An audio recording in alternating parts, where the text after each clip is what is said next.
The British Medical Association Chair, Dr. Chaand Nagpaul, joins me now live from London. Thank you, Doctor, for being with us.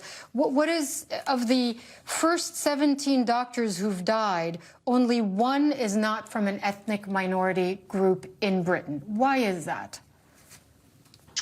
Well, you see, these figures are so staggering, they're disturbing, they're worrying. In fact, these doctors have come from other parts of the world to provide vital care and save other people's lives in our health service, and now they have sadly paid the ultimate sacrifice. I called for this inquiry because these figures just are not explainable on the basis of any sort of variation. And so we certainly don't understand why, and that's why we need this investigation. There are some possible reasons we want the government to look into. You know, is it that these doctors have been more exposed to the virus? Is it that there have been other aspects of health that have affected or do affect our ethnic minority doctors more, such as diabetes, high blood pressure, and coronary heart disease? And then there's a whole issue about personal protection. And there are worldwide shortages of personal protective equipment. But we know that doctors in the UK, we did a big survey at the British Medical Association showing that about half of doctors feel under pressure to see patients without the full protection they need. And only about 12% of doctors say they have adequate protection.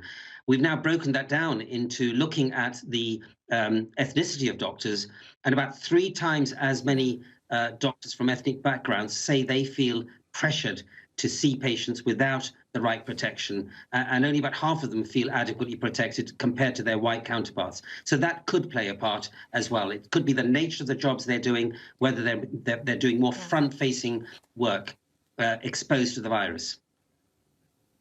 And another statistic is 75% of all healthcare workers in the UK who've died from COVID are ethnic minorities. Why would an ethnic minority doctor feel more pressured to see a patient, even if they feel uncomfortable because they don't have the right protective equipment? Why? Yeah, so this has been an issue for a while, well before COVID.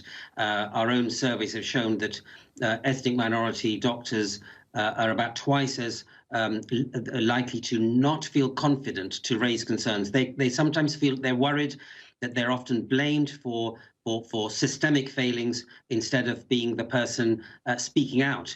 And this has been a cultural issue that we've tried to address. There have been episodes of bullying and harassment, which are higher prevalence in some of our ethnic minority doctors. So it's something in the UK where we've brought up, we're trying to address, and it could be that some of this plays a part. But if we knew all the answers, we wouldn't be calling for the investigation. So we want the investigation to actually measure those sorts of things. Can I ask you, I spoke to one doctor in a COVID ward who deals only with COVID patients and has done for several weeks, and says he has not been tested. Now, my question is, why not? Because it's not just for his sake, but it's for all of our sakes, because when he's done with his shift, even though he goes to a hotel and showers, he then walks he's out and about.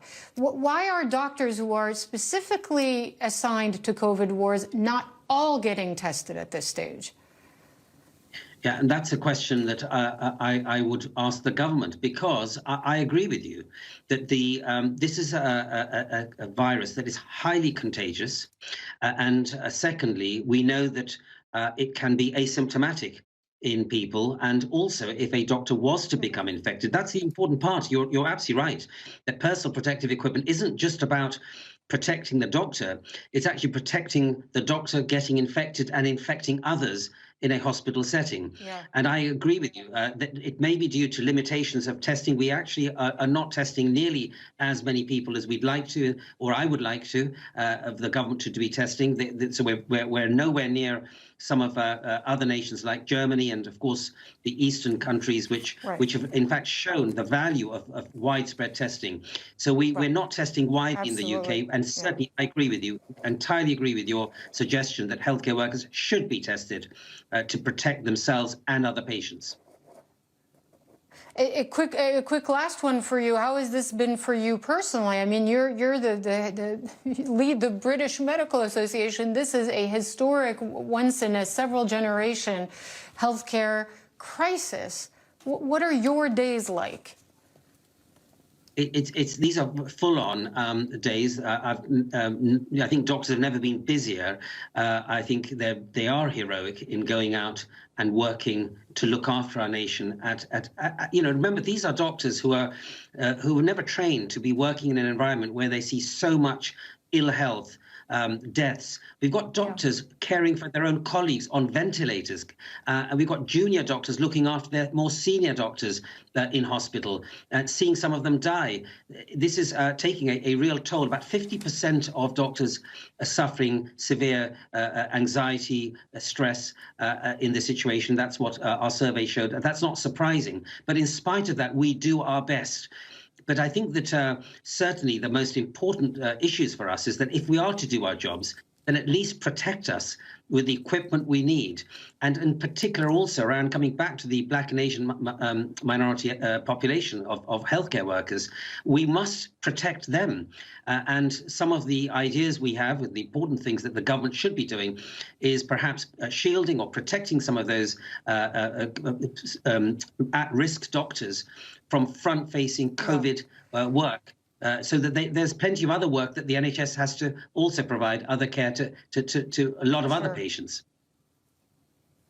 Dr. Chaand Nagpaul, the British Medical Association chairman, thank you very much for joining us on CNN.